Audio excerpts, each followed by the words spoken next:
In a world where strength determined worth, Mason Hall had learned to become invisible.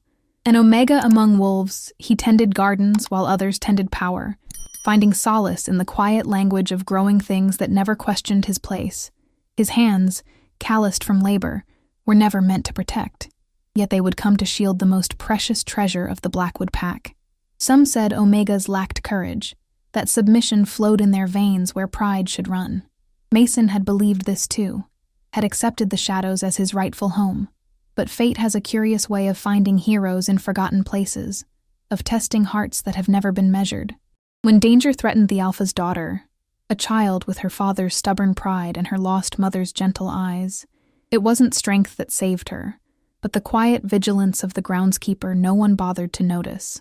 One moment of instinctive bravery would shatter the boundaries between ranks, between what was and what could be. For in saving Layla Blackwood, Mason didn't just change her destiny, he rewrote his own, stepping from the margins of pack hierarchy into its burning center, a place where an omega had never stood before, where enemies gathered like storm clouds on the horizon, and where the throne's shadow fell cold across his unready shoulders. The wolves would not approve, but then again, no one had asked them. Before we begin, remember to subscribe to our channel and turn on notifications. Every day, a new story awaits you. Now, let us begin. The scent of autumn clung to the forest floor as Mason Hall crouched in the underbrush, his body tense, but his breathing controlled. Despite his status as an omega, his heightened senses were unusually sharp. It was this gift that had kept him alive for 24 years, in a world that saw him as less than nothing. He caught the familiar scent before he heard the small footfalls, pine needles and strawberry shampoo, mixed with something that could only be described as royal blood. Layla Blackwood, the 6-year-old daughter of Alpha Dominic Blackwood, was wandering alone again. Mason sighed, remaining hidden as he watched the little girl skip along the path, her dark curls bouncing with each step. This was the 3rd time this week she'd slipped away from her caretakers. As the head groundskeeper for the Blackwood estate, Mason had no business interfering with the Alpha's family, but he couldn't bring himself to ignore a child in potential danger. "The butterflies said they'd meet me here," Layla said to herself, clutching a small sketchbook to her chest. "Daddy never lets me come to the forest alone, but how else am I supposed to draw them?" Mason's lips quirked in a half-smile despite himself. The little girl had spirit, something her father, the most powerful Alpha in the Northeast Territories, was known for. Unfortunately, she also had his stubborn streak. A twig snapped in the distance, and Mason's body went rigid. That wasn't the sound of a caretaker searching for a missing child. The footfalls were too heavy, too purposeful. Well, what do we have here?" a gruff voice called out. 3 men emerged from the trees ahead, blocking Layla's path. Even from this distance, Mason could tell they weren't from the Blackwood pack. Rogues, most likely, from their unkempt appearance and the way they moved. Predatory and desperate. "Are you lost, little princess?" The tallest one stepped forward, his grin revealing yellowed teeth. Layla clutched her sketchbook tighter, her earlier confidence evaporating. "My daddy is the Alpha," she said, her voice wavering slightly. "He'll be very angry if you don't leave me alone." The men laughed, a sound that made Mason's skin crawl. "Oh, we're counting on your daddy getting angry," the tall one said. "The great Alpha Blackwood will pay handsomely to get his precious daughter back." Kidnappers. Mason's mind raced. The Blackwood pack had enemies, certainly, but few were bold enough to target the Alpha's child directly. These weren't just rogues. They were either very stupid or working for someone powerful enough to offer protection. Mason knew he should run for help. He was an omega. Fighting wasn't in his nature. He had no obligation to put himself in danger for the Alpha's child. His position at the estate was tenuous at best, tolerated only because he worked harder than 3 betas combined and asked for little in return. But as the tall rogue reached for Layla, who had begun backing away with tears in her eyes, something inside Mason snapped. Moving silently through the underbrush, he circled behind the men, approaching from the direction of the estate. Then, stepping onto the path, he called out, "Layla, there you are." All 4 heads turned toward him. The little girl's face lit up with recognition, while the 3 rogues assessed this new arrival with narrowed eyes. "Mason!"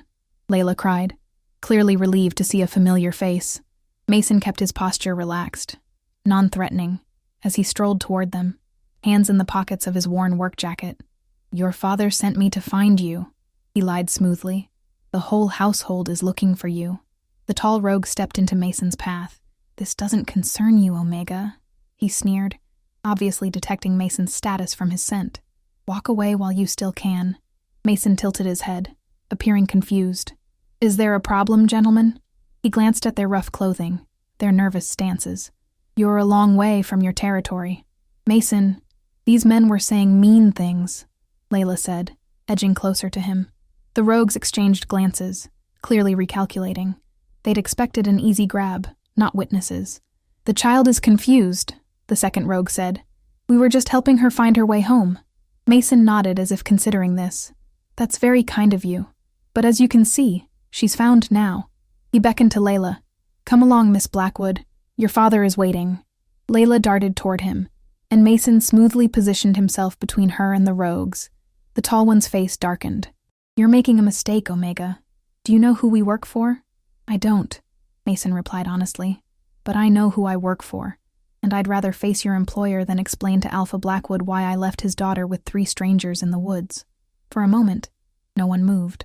Mason could feel Layla trembling against his leg, could smell the anger radiating from the rogues. They were calculating odds. 3 against 1 should be easy, but any confrontation would give the child a chance to run, and they couldn't be certain Mason hadn't already alerted others. "This isn't over," the tall rogue finally growled. Mason inclined his head slightly. "For your sake, I hope it is." He felt rather than saw them retreating, keeping his attention fixed on Layla, who was now clutching his hand tightly. "Are they gone?" she whispered when the footsteps faded. "Yes," Mason said, crouching down to her level. "But we need to get you home now, Miss Blackwood. It's not safe for you to wander alone." Her lower lip trembled. "Are you going to tell my daddy?" Mason hesitated. The Alpha had every right to know someone had threatened his daughter, but Layla would be punished severely for leaving the estate grounds alone. "How about this?" he said gently. "I'll tell your father that I found you picking flowers near the greenhouse and brought you back. But in exchange, you have to promise never to come to the forest by yourself again. If you want to see butterflies, tell me, and I'll arrange something safe. Deal?" Layla's face brightened. "Deal." She threw her arms around his neck in a spontaneous hug that caught Mason completely off guard. No one touched Omegas voluntarily in the Blackwood pack. Awkwardly, he patted her back, then stood and offered his hand. "Let's go then." As they walked back toward the grand Blackwood estate that loomed beyond the tree line, Mason couldn't shake the feeling that something significant had just changed. Those men would be back, or others like them. Someone had targeted the Alpha's daughter, which meant the pack's enemies were growing bolder. He glanced down at Layla, who was now skipping alongside him, apparently having already forgotten the danger. She was so small, so vulnerable, despite the powerful bloodline flowing through her veins. "Mason," she asked, interrupting his thoughts. "Yes, Miss Blackwood." "Why do you live in that tiny house at the edge of the garden?" Mason blinked at the unexpected question. "Because that's where the groundskeeper lives." "But you're always alone. Don't you get lonely?" A lump formed in his throat. "Sometimes," he admitted, "but I have my books, and the plants." She considered this with the solemn intensity only a child could muster. "I get lonely too, even with all the people at the big house.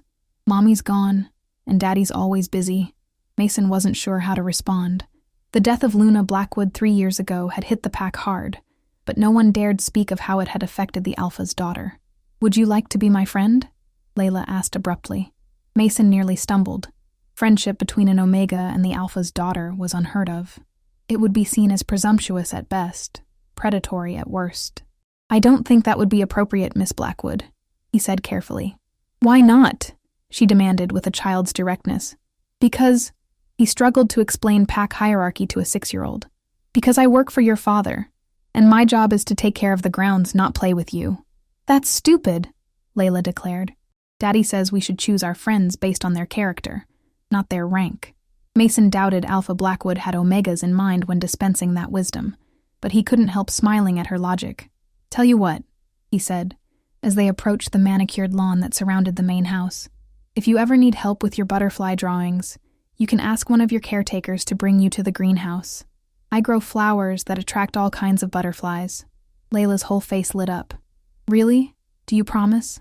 I promise, Mason said, knowing he'd probably regret it. Getting involved with the Alpha's family, even in this small way, was dangerous for an Omega. As they reached the stone terrace that wrapped around the back of the mansion, Mason saw a flurry of activity. Staff members were rushing about, and the scent of anxiety hung heavy in the air. A beta woman in a crisp uniform spotted them first, her eyes widening. "She's here! He found her!" she called out, rushing toward them. Within seconds, they were surrounded.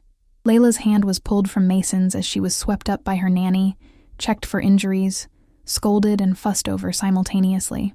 Mason stepped back, suddenly aware of his worn clothes and muddy boots on the immaculate stone terrace. No one acknowledged him or asked where he'd found the child. He was invisible again, just as an Omega should be. He was turning to leave when a voice cut through the commotion like a blade through silk. "Hall." The single word froze everyone in place. Mason's spine stiffened instinctively as he turned to face Alpha Dominic Blackwood, who stood at the top of the terrace steps, his imposing figure backlit by the setting sun. "Sir," Mason responded, lowering his eyes as protocol demanded. "Where did you find my daughter?" The Alpha's voice was controlled, but Mason could sense the barely contained fury beneath it. Before he could answer, Layla wriggled free from her nanny's grasp. "Mason found me by the greenhouse, Daddy. I was looking for butterflies to draw." The Alpha's gaze flicked to his daughter, then back to Mason, who kept his eyes respectfully downcast. He could feel Blackwood's scrutiny like a physical weight. "Is that true, Hall?" Mason swallowed. "Yes, Alpha. Miss Blackwood was near the old rose garden. I was pruning nearby and noticed her alone. It wasn't technically a lie. The forest path did eventually lead to the greenhouse and rose garden." There was a long silence, during which Mason could hear his own heartbeat thundering in his ears. Then, "Everyone inside, now." The Alpha's command sent the staff scurrying, Layla being ushered away despite her protests. "Except you, Hall. You stay." Mason remained rooted to the spot as the terrace cleared. When they were alone, he risked a glance upward. Alpha Blackwood was studying him with an intensity that made Mason want to shrink into himself. At 41, the Alpha was in his prime, tall, powerfully built, with the same dark curls as his daughter, though streaked with silver at the temples. His face was all hard angles, his eyes a piercing blue that seemed to cut straight through pretense. "You're lying to me, Omega," Blackwood said quietly. Mason's heart stuttered. "Sir, my daughter reeks of fear, and you—" The Alpha stepped closer, inhaling deeply. "You smell of strangers. Rogues." There was no point denying it. The Alpha's senses were far too acute. "There were 3 men in the forest," Mason admitted. "They approached Miss Blackwood. I believe they intended to take her." Blackwood's expression didn't change, but the air around them seemed to crackle with his rage. "And you intervened?" "Yes, Alpha." "Why?" The question caught Mason off guard. "She's a child," he said, as if that explained everything. "She's my child," Blackwood corrected, his voice dangerously soft. An Omega risking himself for an Alpha's daughter. Some might find that suspicious. Mason felt a chill run down his spine. Of course the Alpha would be suspicious. Omegas weren't known for their courage or self-sacrifice. "I've worked here for 6 years, sir," he said carefully. "I would never harm your daughter." "No," Blackwood agreed after a moment. "I don't believe you would." He circled Mason slowly, like a predator assessing prey. "Did they say who sent them?" "No, sir, but they implied they were working for someone." The Alpha nodded, as if this confirmed something he already suspected. "Describe them." Mason did so in detail, his observant nature proving useful as he recalled their appearances, scents, even the way they moved. When he finished, Blackwood was silent for a long moment. "You didn't run," he finally said. "Most would have." Mason wasn't sure how to respond to that. "It didn't seem right to leave her, sir." "No, it wouldn't be," the Alpha agreed, surprising Mason with what almost sounded like approval. "You should have brought her straight to me." "I apologize, Alpha. I thought—" Mason hesitated. "You thought I'd punish her for wandering off," Blackwood finished for him. "And you'd be right. But her safety is more important than her discipline." He sighed, suddenly looking weary. "She's too much like her mother. Headstrong, curious." There was a rare vulnerability in the Alpha's voice that made Mason brave enough to say, "She's lonely, sir." Blackwood's eyes narrowed. "What did she tell you?" "Nothing specific," Mason said quickly. "Just that she misses her mother. And you're very busy. The Alpha's jaw tightened, and Mason immediately regretted his boldness. It wasn't his place to comment on the Alpha's parenting. I apologize, sir. It's not my— No, it isn't. Blackwood cut him off. But you're not wrong. He studied Mason for another long moment. You've been effective enough as a groundskeeper. Perhaps your talents could be better utilized. Mason blinked, uncertain where this was going. Sir, my daughter needs a dedicated guardian, someone who can keep her safe without stifling her spirit, someone she already trusts. It took several seconds for Mason to understand what the Alpha was suggesting. Me? He finally managed. But I'm an Omega. Yes, Blackwood said, his lips curving in what might have been a smile. Which makes you the last person my enemies would expect me to entrust with my daughter's safety. Mason's mind raced. The position of guardian to the Alpha's child was typically given to the most trusted betas, or even lower-ranking alphas. Never an Omega. I don't know how to fight, he admitted. You didn't need to fight today, Blackwood pointed out. You used your wits. Besides, fighting can be taught. He clasped his hands behind his back. You'll be moved to rooms adjoining my daughter's suite. Your duties will include accompanying her at all times outside the main house, overseeing her daily activities, and reporting directly to me regarding her well-being. Mason's head spun. This would completely change his life, elevating his status within the pack overnight. It would also make him a target for those who believed Omegas should know their place.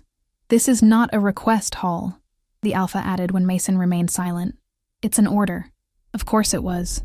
No one refused the Alpha. Yes, sir, Mason said, bowing his head. I'm honored by your trust. Blackwood made a dismissive sound. Don't mistake practicality for trust, Omega. You proved useful today. Continue to be useful, and we'll get along fine. He turned to go, then paused. Oh, and Hall? Yes, Alpha?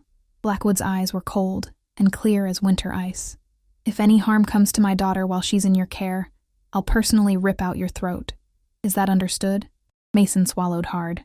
Perfectly, sir. As the Alpha walked away, Mason remained frozen on the terrace, watching the sun dip below the tree line. In the span of a single afternoon, his quiet, solitary existence had been utterly transformed. He thought of Layla's bright smile when she'd asked him to be her friend, of the rogues who'd tried to take her, of the unknown enemy behind them. The Alpha had just handed him an opportunity no Omega had ever been given in the Blackwood pack, but with it came a burden of responsibility that could very well get him killed.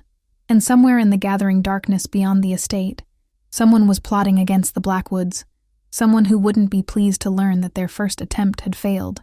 Mason looked up at the imposing mansion, its windows now glowing with warm light. Like it or not, his fate was now tied to the family within those walls. Tomorrow, he would become guardian to the Alpha's daughter. Tonight, he needed to prepare for war. Mason stood at the edge of the training field, dawn painting the sky in watercolor hues of pink and gold. His body ached from 3 weeks of relentless combat training. Muscles he never knew existed now screamed with every movement. Again, ordered Victor, the pack's battle-scarred security chief. The beta's face remained impassive as Mason picked himself up from the dirt for what felt like the 100th time that morning. I thought guardians were supposed to avoid direct confrontation, Mason muttered, dusting off his training clothes. Victor's eyebrow arched. Is that your plan if someone comes for the girl? To avoid confrontation? Shame burned through Mason's chest. No, sir. Then again, Victor said, circling him with predatory grace. They'd been at this since Mason's appointment. Hand-to-hand combat at dawn, weapons training in the afternoon, and tactical scenarios in the evening. The schedule left Mason barely enough time to eat and sleep, let alone adjust to his new role. His former groundskeeper's cottage now housed the new gardener, while Mason occupied a modest suite connected to Layla's rooms in the east wing of the mansion. The transition had been jarring, to say the least. Victor lunged without warning. This time, Mason managed to sidestep the attack, using the beta's momentum against him as he'd been taught. Victor recovered quickly, but there was a flicker of approval in his eyes. Better, he conceded. You're finally thinking instead of just reacting. Mason tried not to look too pleased with the rare compliment. Victor wasn't one for praise, especially toward an Omega. That's enough for today, Victor said, checking his watch. The pup will be waking soon. Remember, your primary duty is to observe and report, not engage unless absolutely necessary, Mason recited, I know. Victor snorted. Knowing and doing are different things. Don't let her talk you into anything foolish. Mason's lips twitched. In just 3 weeks, Layla had already established herself as a master manipulator, especially where her new guardian was concerned. I'll do my best, sir. As Mason made his way back to the mansion, he caught sight of Alpha Blackwood watching from his study window. The Alpha's face was unreadable, but Mason felt the weight of his scrutiny like a physical presence. The staff parted before him as he entered through the kitchen, their reactions ranging from barely concealed disdain to outright curiosity. His elevation from groundskeeper to the Alpha's daughter's guardian had not been well received by many in the household. There he is, a voice called out, as Mason reached the grand staircase. The Omega who thinks he's a beta. Mason turned to find Marcus Blackwood, the Alpha's nephew, leaning against the banister. At 28, Marcus was everything Mason was not. Confident, privileged, and an Alpha by birth. He was also, in Mason's limited experience, an entitled bully. Good morning, Mr. Blackwood, Mason said neutrally, continuing up the stairs. Marcus fell into step beside him. The entire pack is laughing, you know. My uncle appointing an Omega to guard his precious heir, it's absurd. Mason kept his expression carefully blank. I'm just following orders, sir. Orders? Marcus scoffed. Do you really think he chose you for your abilities? You're a placeholder, Hall. A temporary solution until he finds someone worthy. The words stung more than they should have. Mason had thought the same thing himself during those first bewildering days in his new role. If you'll excuse me, Mason said, reaching the landing. Miss Blackwood will be waiting. Marcus caught his arm, his grip punishingly tight. A word of advice, Omega. Don't get comfortable. My uncle may have found some use for you, but the rest of us haven't forgotten what you are. Mason met his gaze steadily. Neither have I, Mr. Blackwood. Something dangerous flickered in Marcus's eyes, but he released Mason's arm with a dismissive gesture. Run along, then. The princess awaits. Mason continued down the hallway, trying to shake off the encounter. Marcus wasn't the first to question his appointment, and he certainly wouldn't be the last. When he reached Layla's rooms, he found her already dressed and sitting cross-legged on her bed, surrounded by drawings. Mason! She exclaimed, bouncing up. Look what I made! Her enthusiasm was infectious, and Mason found himself smiling despite his sore muscles and wounded pride. Layla thrust a drawing into his hands, a childish but recognizable rendering of 2 figures, one small with curly hair, one tall with what appeared to be a gardening tool. Is this us? He asked. She nodded eagerly. You and me in the butterfly garden. Can we go there today, please? Mason checked his watch. We have lessons with Mrs. Bennet first, remember? But perhaps this afternoon, if the weather holds. Layla's face fell momentarily before brightening again. Promise? I promise to ask your father, Mason amended carefully, having learned early on not to make promises he couldn't keep. Alpha Blackwood maintained strict control over his daughter's schedule and whereabouts. Daddy will say yes if you ask nicely, Layla declared with childish confidence. Mason wasn't so sure, but he kept that thought to himself. Let's get you to breakfast, Miss Blackwood. I told you to call me Leela, she reminded him, slipping her small hand into his as they left the room. It was a gesture that still startled him. This easy, innocent physical contact that defied pack norms. Breakfast was a formal affair in the Blackwood household, even when the Alpha himself was absent, as he was this morning. Mason stood at attention behind Layla's chair while she ate, ignoring the pointed looks from the staff. Why aren't you eating? Layla asked, turning to look at him. I'll eat later, miss. Layla. Mason corrected himself at her frown. She pushed a plate of toast toward him. You should eat now. Daddy says breakfast is the most important meal. Before Mason could refuse, Marcus strolled into the dining room, eyeing the scene with amusement. Teaching your pet Omega table manners, cousin? He asked, ruffling Layla's hair as he passed. Layla scowled at him. Mason's not a pet. He's my guardian. Marcus laughed, the sound sharp and without humor. Is that what they're calling it? He turned to Mason. Tell me, Omega, do you even know how to use a dinner fork? Or do you eat with your hands like an animal? Heat crept up Mason's neck, but he remained silent. Engaging would only make things worse. Leave him alone, Marcus, Layla said, her little voice surprisingly stern. Daddy chose Mason special. Indeed he did, Marcus agreed, his smile not reaching his eyes. How very progressive of Uncle Dominic. The tension in the room was broken by the arrival of Mrs. Bennet, Layla's tutor, who clucked her tongue at the sight of her pupil still at the breakfast table. "We're running late, Miss Blackwood," she announced. "Your father expects a full report on your studies this evening." Layla reluctantly slid from her chair, casting a longing look at Mason. "I'll be right outside the door," he assured her, relieved for the interruption. The tutor's arrival meant he could escape Marcus's baiting, at least temporarily. The morning passed quietly, with Mason stationed outside the library where Layla's lessons took place. He used the time to review security protocols on a tablet provided by Victor, occasionally glancing through the partially open door to check on his charge. It was during one of these checks that he noticed Layla wasn't at her desk. Alarmed, he pushed the door open wider to find Mrs. Bennet alone, shuffling papers. "Where is Miss Blackwood?" he asked, trying to keep the panic from his voice. The tutor looked up, surprised. "Her uncle came by and said he was taking her for an early lunch on the Alpha's orders. Didn't he tell you?" Mason's blood ran cold. "Which uncle?" "Mr. Marcus, of course," Mrs. Bennet replied, frowning. "Is something wrong?" But Mason was already racing down the corridor, his heart hammering in his chest. Alpha Blackwood was away at a territory meeting all day. He would never have authorized Marcus to take Layla anywhere without informing Mason first. He burst into the dining room, finding it empty, then checked the kitchen, the terrace, the main parlor. Nothing.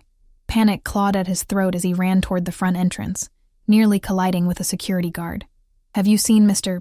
Marcus with Miss Blackwood?" he demanded. The guard nodded. "They left about 20 minutes ago. Mr. Marcus said they were going to the lake house." The lake house. Mason's mind raced. The small cabin was on Blackwood property but isolated, a good 20-minute drive from the main estate.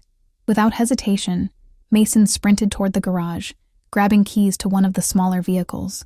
He had never driven on his own before. Omegas weren't typically permitted to, but he'd watched the chauffeurs enough times to understand the basics. The engine roared to life, and Mason pulled out of the garage with a screech of tires, ignoring the shouts of the confused staff. Alpha Blackwood would have his head for this, but that was a problem for later. Right now, all that mattered was finding Layla. As he navigated the winding drive that led to the lake house, Mason tried to calm his racing thoughts. Perhaps he was overreacting. Perhaps Marcus really did have permission to take Layla out. But deep down, he knew something was wrong. Marcus had made no secret of his disdain for Mason's position. What better way to prove an Omega unfit as a guardian than to show how easily the child could be taken from under his care? The lake house came into view, a rustic structure of stone and timber nestled against the shore. Mason parked haphazardly and rushed to the front door, finding it unlocked. Inside, the main room was empty, but he could hear voices coming from the back porch. Moving quietly, he made his way through the cabin, pausing at the sliding glass door that led outside.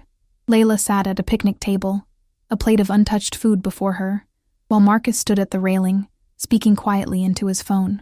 The child's posture was rigid, her usual animation subdued. "I want to go back now," she was saying as Mason slid the door open. "I want Mason." "Your Omega can't help you right now," Marcus replied, ending his call. "This is an important lesson, Layla. You can't always depend on—" He stopped abruptly, noticing Mason in the doorway. "Well, look who finally figured it out." Relief flooded Layla's face. "Mason?" She jumped up from the table and ran to him, wrapping her arms around his waist. Mason placed a protective hand on her shoulder, keeping his eyes fixed on Marcus. "The Alpha didn't authorize this outing." Marcus shrugged, unconcerned. "A minor misunderstanding. I was merely showing my dear cousin how vulnerable she is with only an Omega to protect her. By kidnapping her?" Mason's voice was dangerously quiet. "Kidnapping?" Marcus laughed. "Don't be dramatic. We're on family property having lunch." His smile turned cruel. "But if I had been an actual threat, what then? Would you have found us before it was too late?" The implications made Mason's skin crawl. "We're leaving," he said, guiding Layla toward the door. "Running back to my uncle?" Marcus called after them. "Go ahead. Tell him how you lost track of his daughter within 3 weeks of your appointment. I'm sure he'll be understanding." Mason paused, the weight of his failure sitting heavy on his shoulders. He had lost Layla, had been careless enough to let her out of his sight. The Alpha wouldn't forgive such negligence. "Don't listen to him," Layla whispered, tugging at his hand. "You found me. That's what matters." Her faith in him was both touching and terrifying. Mason looked down at her trusting face, then back at Marcus's smug expression. "You're right, Miss Blackwood. he said loudly enough for Marcus to hear. Finding you is what matters, and I will always find you, no matter who takes you or where they go. Something shifted in Marcus's expression. Surprise, perhaps, or the first flicker of doubt. Without another word, Mason led Layla to the car, helping her into the passenger seat. As they drove away, he could feel Marcus watching them, a dark silhouette against the bright afternoon sky. "Am I in trouble?" Layla asked in a small voice once they were on the main road. "No," Mason assured her, though his hands gripped the steering wheel tightly. "But I need you to promise me something. If anyone ever tries to take you anywhere without me, even family, you say no. You scream, you run, you make as much noise as possible. Do you understand?" She nodded solemnly. "Uncle Marcus said it was a game, that Daddy wanted to test you." Mason's jaw clenched. "It wasn't a game, and your father didn't know about it." They drove in silence for a few minutes before Layla spoke again. "Are you going to tell Daddy?" It was the question Mason had been asking himself since they left the lake house. If he reported Marcus, it would be his word against the Alpha's nephew, and Omegas didn't win such contests. But if he said nothing, Marcus might try something more dangerous next time. "Yes," he decided. "I have to tell him." Layla's hand found his arm. "I'll tell him too. I'll say you saved me." Mason glanced at her, this child who somehow saw him as a hero rather than the failure he felt like. "Thank you," he said softly. As they approached the mansion, Mason braced himself for the confrontation to come. Alpha Blackwood would be furious, at Marcus for endangering Layla, but also at Mason for failing in his duty to protect her. He might even be removed from his position, sent back to tending gardens and living in isolation. The thought brought an unexpected pang of loss. But looking at Layla, her small face set in determination as they pulled up to the main entrance, Mason knew he couldn't regret the choice he'd made 3 weeks ago. Whatever came next, he would face it. For her, Dominic Blackwood's study was eerily silent as Mason finished recounting the day's events. The Alpha had returned early from his territory meeting, summoned by an urgent message from Victor, who'd witnessed Mason's frantic departure. Now, sitting rigidly in a leather chair across from Blackwood's massive desk, Mason awaited judgment. The Alpha's face remained impassive, though his scent betrayed his fury, a scorching wave of anger that made the air feel thick and oppressive. "And you're certain my nephew claimed I authorized this excursion?" Blackwood finally asked, his voice dangerously calm. "Yes, Alpha," Mason confirmed. "He told Mrs. Bennett you had given permission." Blackwood's fingers drummed once on the polished wood, the only outward sign of his agitation. "Where is my daughter now?" "With Mrs. Flynn in her rooms, sir. I posted 2 security guards at the door before coming here." The Alpha nodded slightly, acknowledging Mason's foresight. "And you drove to the lake house yourself?" Mason swallowed nervously. "Yes, sir. I apologize for taking the vehicle without permission, but there wasn't time to—" "You did the right thing," Blackwood interrupted, surprising Mason into silence. "Your priority was finding Layla, not following protocol." Relief washed over Mason, quickly followed by confusion. He'd been certain the Alpha would berate him for his failure, possibly even demote him on the spot. "However," Blackwood continued, rising from his chair to pace behind the desk, "this incident exposes a serious vulnerability. You should never have left my daughter alone, even with her tutor." "No, sir," Mason agreed, bowing his head. "It won't happen again." Blackwood stopped pacing, fixing Mason with that penetrating blue gaze. "Do you understand what my nephew was trying to prove today?" Mason hesitated, then decided honesty was his only option. "That I'm unfit to protect your daughter, sir. That an Omega shouldn't hold this position." "Yes," the Alpha agreed, "and in doing so, he endangered the very child he claims to be concerned about." His lip curled in disgust. "Marcus has always been ambitious, but this crosses a line." Mason remained silent, unsure what response was expected of him. "I've received your training reports from Victor," Blackwood said abruptly, changing the subject. "He says you're progressing faster than anticipated. He's an excellent teacher, sir. He's a ruthless taskmaster who's never had a kind word for anyone, especially an Omega," Blackwood corrected, the ghost of a smile touching his lips. "If he says you're progressing, it means you're excelling." Mason flushed at the unexpected praise. "Layla has also been singing your praises," the Alpha continued. "She says you're teaching her about butterflies and plants, and that you never talk down to her like the other staff. She's very bright, sir. Blackwood nodded, his expression softening almost imperceptibly. Like her mother.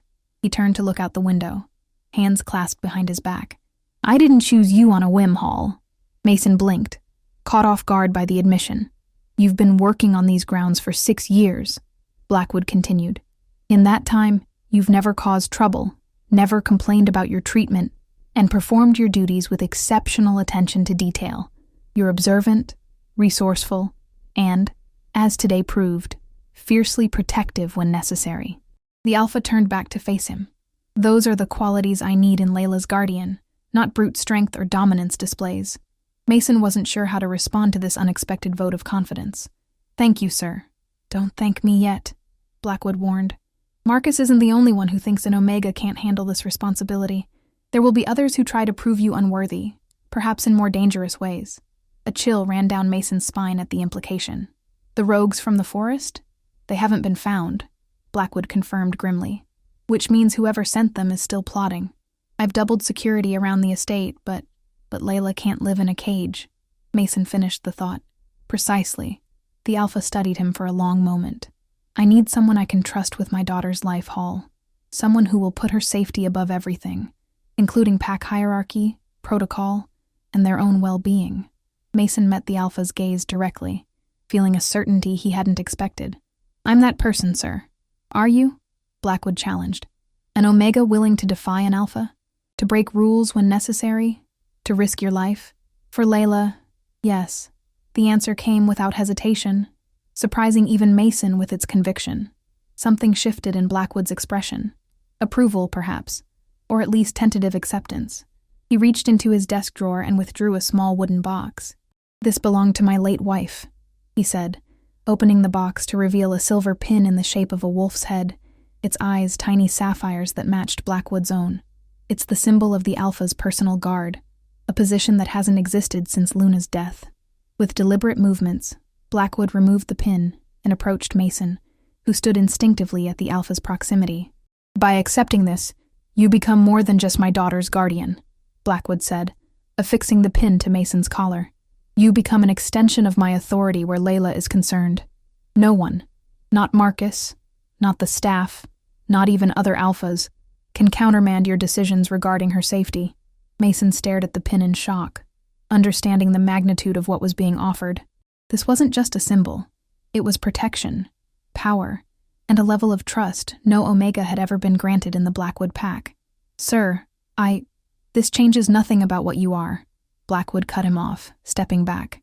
You're still an Omega. You'll still face prejudice and challenges. But now, anyone who interferes with your duties answers directly to me. The warning in his voice was clear.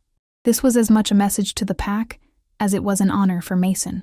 What about Marcus, sir? Blackwood's expression hardened. Leave my nephew to me. He won't trouble you or Layla again. Mason nodded, absently touching the pin at his collar. The weight of it felt significant, a physical reminder of the responsibility he'd taken on. There's one more thing, the Alpha said, returning to his desk. Starting tomorrow, you'll begin specialized training with Elena Chen. Mason couldn't hide his surprise. Elena Chen was the pack's enigmatic emissary, a beta with mysterious connections and skills that were whispered about but never openly discussed. May I ask why, sir? Because Victor can teach you to fight, but Elena can teach you to think like our enemies. Blackwood fixed him with a penetrating stare. Make no mistake, Hall. Someone is targeting my family and they're growing bolder. The next attempt won't be as easily thwarted as Marcus's childish game. The gravity of the situation settled over Mason like a cold shadow. This wasn't just about protecting a child from everyday dangers. This was about preventing an attack on the Alpha's bloodline, a potential power play that could destabilize the entire pack. I understand, sir. Good. Blackwood gestured toward the door. Go check on my daughter. Tell her I'll join her for dinner. Mason recognized the dismissal and rose to leave, pausing at the threshold when the Alpha spoke again. And Hall? Yes, sir? Blackwood's expression was unreadable. You've earned your place here today. See that you continue to deserve it. With a respectful nod, Mason left the study, his fingers still tracing the outline of the silver pin. In the space of a single afternoon, he'd gone from nearly losing his position to being elevated to the Alpha's personal guard. As he made his way to Layla's rooms, the weight of the pin seemed to grow heavier with each step. The Alpha had given him his trust, a rare and precious gift that could be withdrawn just as quickly as it had been bestowed. And somewhere beyond the walls of the Blackwood estate, enemies were gathering, plotting their next move against the Alpha's most vulnerable point, his daughter. Mason would be ready for them. He had to be. 6 months passed in a blur of training sessions, security protocols, and quiet moments with Layla. Autumn gave way to winter, and now spring painted the Blackwood estate in vibrant greens and splashes of color. Mason stood at the edge of the garden, watching as Layla sketched a newly emerged monarch butterfly perched on a milkweed plant. "Perfect," he said, admiring her drawing. At 7 years old now, Layla showed remarkable artistic talent. "You've captured the wing pattern exactly." She beamed at him, her face alight with pride. "Do you think Daddy will like it?" "He'll love it," Mason assured her, checking his watch. "Speaking of which, we should head back. Your father's council meeting will be ending soon." The past 6 months had brought subtle but significant changes to the Blackwood household. Marcus had been sent to oversee pack interests in a distant territory, a punishment disguised as a promotion. The staff now treated Mason with reluctant respect, acknowledging the silver pin he wore and the authority it represented. And Mason himself had changed. Elena Chen's specialized training had honed his mind, teaching him to analyze threats, read people, and anticipate danger before it materialized. His body, too, had transformed under Victor's relentless regimen, becoming leaner and stronger than he'd ever thought possible for an Omega. But the most profound change was in his relationship with Alpha Blackwood. What had begun as a temporary assignment had evolved into something like mutual respect. They weren't friends. The gap in their status was too vast for that. But there was an understanding between them, a shared commitment to Layla's safety and happiness. "Can we take the long way back?" Layla asked, slipping her hand into Mason's as they left the garden. "I want to see if the fox kits are out." Mason hesitated, then nodded. Quickly, though. "Stay where I can see you." The long way meant a detour past a small copse of trees where a fox had made her den. Layla had discovered the kits weeks ago and had been fascinated ever since, insisting on checking their progress whenever possible. As they approached the trees, Mason's senses sharpened. Something felt off, a tension in the air, a scent he couldn't quite place. He scanned the area, seeing nothing unusual, but the unease persisted. "Actually, Miss Blackwood, I think we should go straight back today," he said, using her formal title as he always did when on alert. Layla's face fell. "But I'll bring you to see the kits tomorrow," he promised, already steering her toward the main path. That's when he caught it, the faint rustle of movement in the underbrush, too deliberate to be wildlife. In one fluid motion, he pushed Layla behind him, his body tensing for confrontation. "Show yourself," he commanded, his voice steady despite the adrenaline coursing through him. For a moment, nothing happened.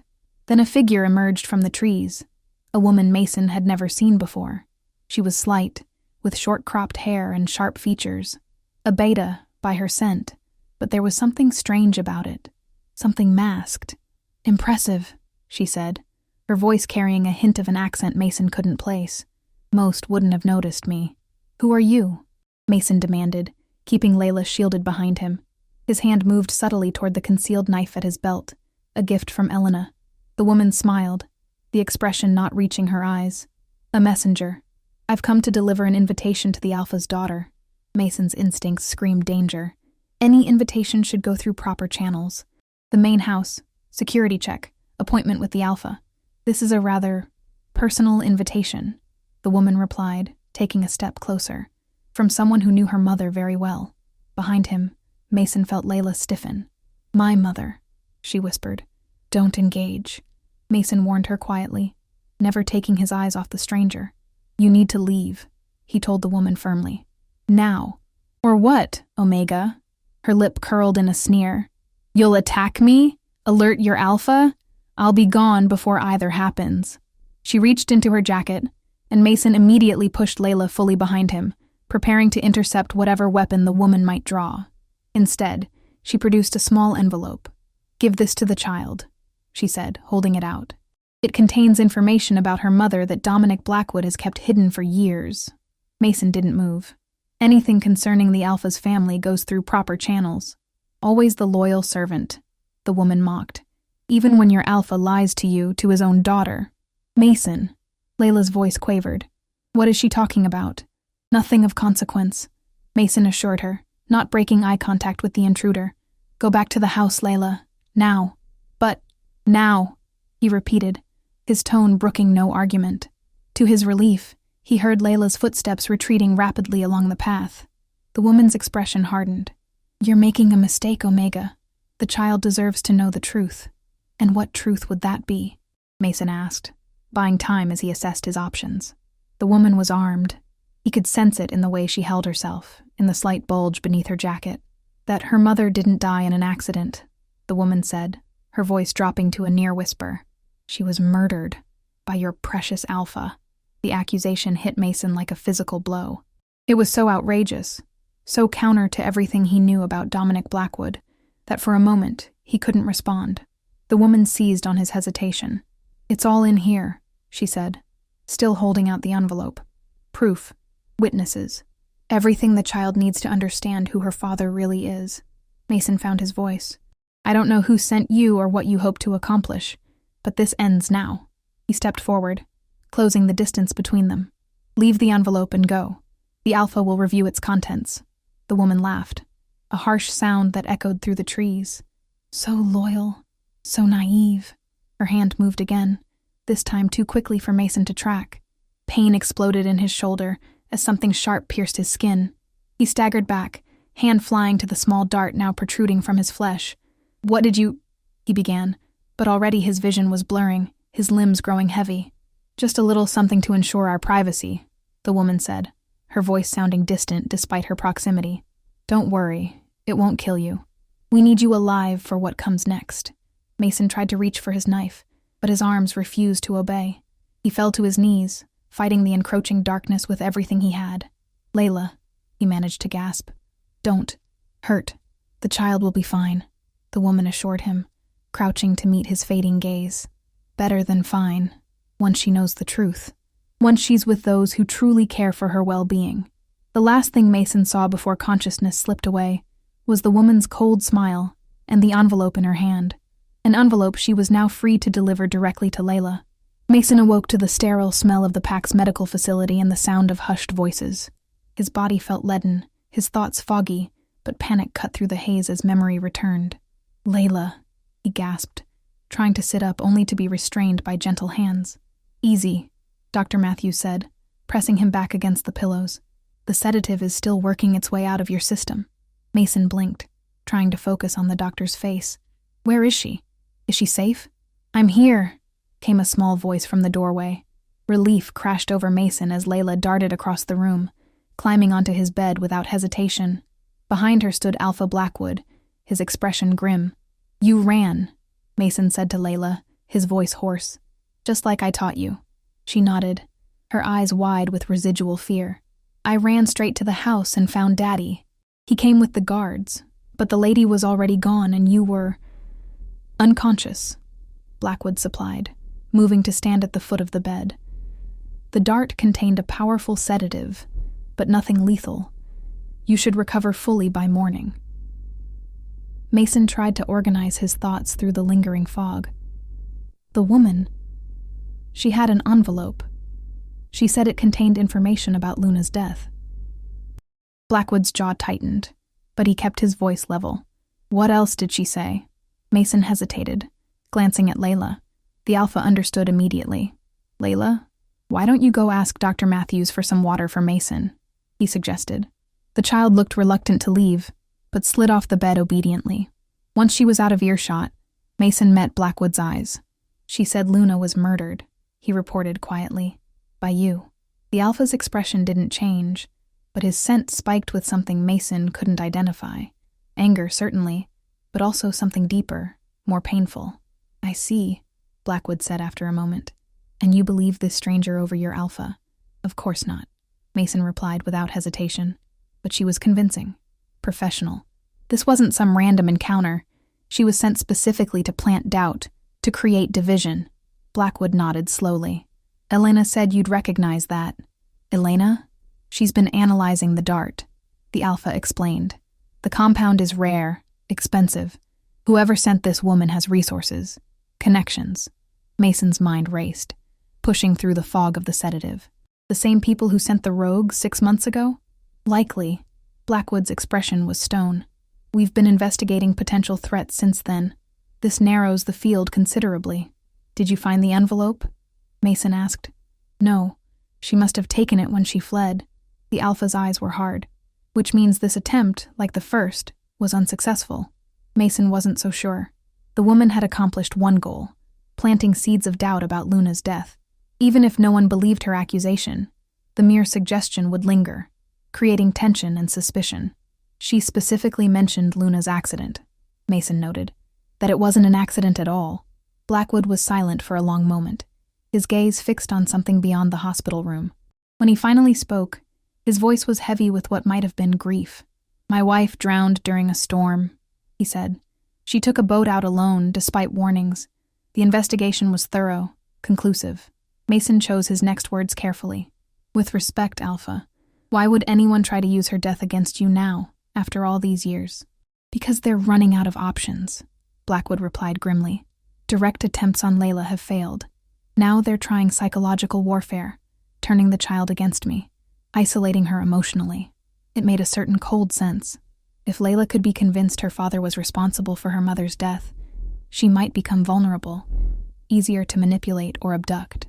We need to tell her something, Mason said. If not the whole truth, then enough to counter whatever lies they're spreading. Blackwood's expression was unreadable. We? Mason faltered, suddenly aware of his presumption. I only meant— No, you're right, the Alpha interrupted, surprising him. She trusts you, perhaps more than she trusts me at times. There was no bitterness in the admission, only a weary acceptance. Before Mason could respond, Layla returned with a cup of water, carefully walking to avoid spilling it. Dr. Matthews followed, clipboard in hand. His vitals are stable, the doctor reported to Blackwood. I'd like to keep him overnight for observation, but there's no permanent damage. Good, the Alpha said. Leave us, please. Once they were alone again, Blackwood turned to his daughter. Layla, there's something we need to discuss. About your mother. The child went very still, her eyes darting between her father and Mason. The lady said Mom didn't have an accident. Blackwood's expression softened as he sat on the edge of the bed, drawing Layla onto his lap. Your mother loved the water, he began. She'd take a boat out nearly every day, no matter the weather. I used to tease her that she was part mermaid. Layla smiled faintly at this, clearly having heard the description before. The day she died, there was a storm coming, Blackwood continued. I asked her not to go out, but she insisted she'd be back before it hit. He paused, pain flashing across his features. She miscalculated. The storm came in faster, stronger than anyone predicted. Why didn't you save her? Layla asked, her voice small. The question hung in the air, heavy with accusation and childish innocence. I tried, Blackwood said quietly. By the time I realized she hadn't returned, the storm was at its worst. I went out after her, but— He closed his eyes briefly. I was too late. Mason watched them, father and daughter locked in shared grief, and felt like an intruder on a private moment. Yet something in the Alpha's story rang hollow. Not a lie, exactly, but not the whole truth either. Some people, Blackwood continued, choosing his words carefully, might try to tell you different stories about what happened that day. They might try to make you doubt me, doubt our family. Layla's brow furrowed. Why would they do that? Because they want to hurt us, the Alpha replied simply. They want to divide us. Like Uncle Marcus? Blackwood's lips tightened. Yes, like Marcus, only more dangerous. Layla seemed to consider this, her young face solemn. Then she leaned forward, wrapping her arms around her father's neck. I won't let them, she declared. Mason and I won't let them hurt our family. The Alpha's eyes met Mason's over his daughter's head, something unspoken passing between them. Then Blackwood pulled back, gently setting Layla on her feet. It's getting late, he said. Why don't you go with Mrs. Flynn to get ready for bed? I need to speak with Mason alone. Once Layla had gone, an uncomfortable silence filled the room. Mason waited, sensing the Alpha had more to say. You took a dart meant for my daughter today, Blackwood finally stated. I was doing my job, sir. No, the Alpha corrected. Your job was to get her away safely, which you did. Confronting the intruder was beyond your duty. Mason wasn't sure if he was being reprimanded or praised. I couldn't risk her getting to Layla. Blackwood studied him for a long moment. You've exceeded every expectation I had when I appointed you, Hall. Every test, every challenge, you've met them all with remarkable adaptability. Thank you, sir. Don't thank me yet. The Alpha rose, pacing the small room with restless energy. What happened today changes things. Our enemies are becoming more sophisticated, more determined. Mason nodded. The woman was well trained. Professional. Yes, Blackwood agreed. Which means we need to be equally sophisticated in our response. He stopped pacing, fixing Mason with an intense gaze. I'm promoting you. Mason blinked in surprise. Sir? From guardian to protector, the Alpha clarified. It's an ancient role in our pack, not used for generations. More than a bodyguard, a protector is a steward of sorts. Someone who safeguards not just the Alpha's child, but their legacy. Mason struggled to comprehend what Blackwood was offering. I don't understand, sir. If anything happens to me, the Alpha said bluntly, Layla becomes Alpha heir, vulnerable to challenges until she comes of age. A protector's duty is to ensure she reaches adulthood safely, to guide her, to prepare her for leadership. The implications were staggering. An Omega in such a position would be unprecedented, revolutionary. The Council will never accept this, Mason said, voicing the obvious objection. The Council doesn't have a choice, Blackwood replied, his tone leaving no room for argument. This is Alpha business, pack law. The role of protector is appointed solely at the Alpha's discretion. Mason's head spun, and not just from the lingering effects of the sedative. Why me? He asked, the question escaping before he could stop it. Blackwood's expression softened almost imperceptibly. Because you've earned it. Because Layla trusts you completely. And because our enemies would never expect me to place such power in the hands of an Omega. There it was, the strategic calculation behind the Alpha's apparent generosity. Mason wasn't offended. In fact, he respected Blackwood's pragmatism. The unexpected often provided the greatest advantage. The ceremony will take place tomorrow evening, the Alpha continued. It's simple but formal. The pack needs to witness your elevation, to understand that you speak with my authority where Layla is concerned. Mason nodded slowly, still processing the magnitude of the change. And after the ceremony? After, Blackwood said, we prepare for war. Today's intrusion was just the beginning. Whoever is targeting my family, targeting Layla, is growing desperate. They'll strike again, harder next time. We'll be ready, Mason promised, feeling the weight of responsibility settle on his shoulders like a physical thing. The Alpha's lips curved in what might have been a smile. Yes, he agreed. We will be. As Blackwood turned to leave, Mason called after him. One last question burning in his mind. Sir, was there any truth to what the woman said? About Luna? The Alpha paused at the doorway, his back to Mason. For a long moment he said nothing, and Mason feared he'd overstepped. My wife's death wasn't entirely an accident, Blackwood finally said, his voice so low Mason had to strain to hear it. But neither was it murder. At least, not in the way our enemies would have Layla believe. Before Mason could ask for clarification, the Alpha was gone, leaving him alone with more questions than answers, and the daunting prospect of his impending promotion. Protector to the Alpha's daughter, an Omega elevated to one of the highest positions in the pack hierarchy. Tomorrow, he would ascend a throne no Omega had ever occupied. Tonight, he would prepare for the enemies that would surely try to tear him down from it. If you enjoyed this story, a like or comment really helps. And if you wish to hear more tales like this one, make sure you subscribe so you never miss the next tale.